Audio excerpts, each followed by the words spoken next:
Hey, Aloha Friday. This is Derek DeMore with Futures DeMore and Futures Networks Live. We're here to do our positive points for breakfast and see maybe how the week's going to end up in next week. So I wanted to show you that here's my bullet points over here, and the call was for a short. So what we decided was there was we were at all-time highs that we were using as a backstop for the S&P.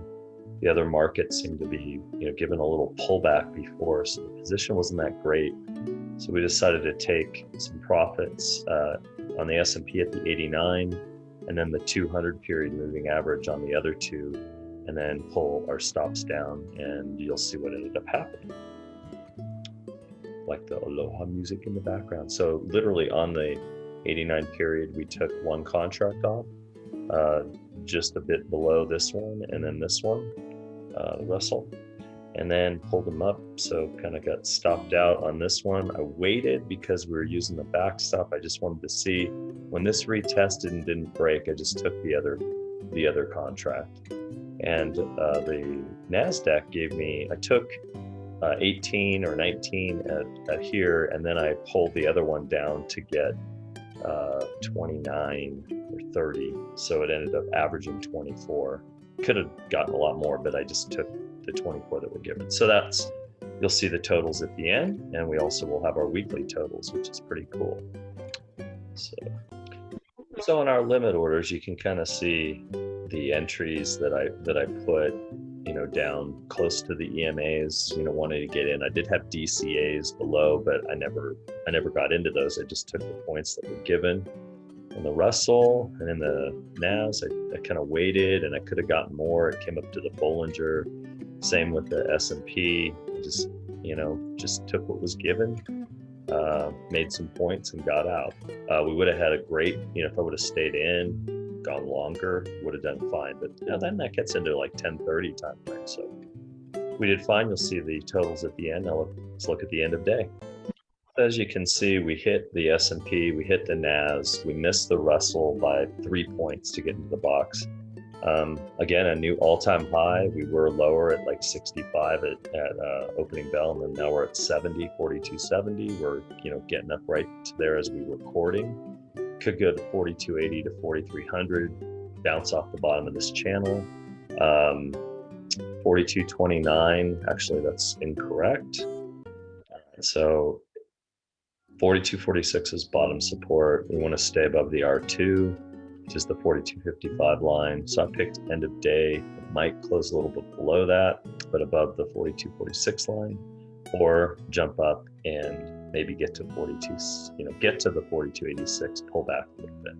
So let's look next at the NAS. So also hit this. It's still, like I say, uber bullish. 14.257 is now bottom support. We're still running between the 10 and the period EMA and the upper Bollinger, although we pulled off. So it looks like last night when we hit the all-time high, that might be it for now. I don't know if this is a 2 to 3 legs, so we might get a pullback to 14.2 or above and then launch. So we'll see. We'll monitor that. We, like I said, made an all-time high. We want to stay above 14.314. But obviously it could pull back. So end of day 14.250 or 14.4. So similar to the S&P, we're in an up channel, small candle, since the last one, but we keep going higher and higher. So 23.15 is bottom support, 23.47 still that key level that I want to break above. I think we have a chance today. Then maybe next week we'll finally break above the old all-time high, which this is the only market that hasn't done it. So I'm calling end of day 23.23 or 23.51. And let's see our daily and weekly totals. So the neat thing about being with Futures Networks Live and Futures DeMore is we're pretty much positive every week. You can see today we were at almost 30 points on the market. I modified things and we were 153 currency units, 1,535 on the mini. And then the limit orders, we did 21 points, so less points and less currency units, 138. But again, we were against a strong uptrend. I probably should have let them go. I didn't know if we were going to have more pullbacks. I'm happy with both of the gains, and then our weekly totals down here for this week, June 21st to 25th. Market orders 64.38 with 576 micro currency units and 5,757 minis. And then on the live-in orders, we did really well, 116.25 points with 864 micro and 8,640 mini currency units. So another good week. Thanks for being a part of Futures and More, Futures Network Live, positive points for breakfast. We'll see you next week. Aloha Friday.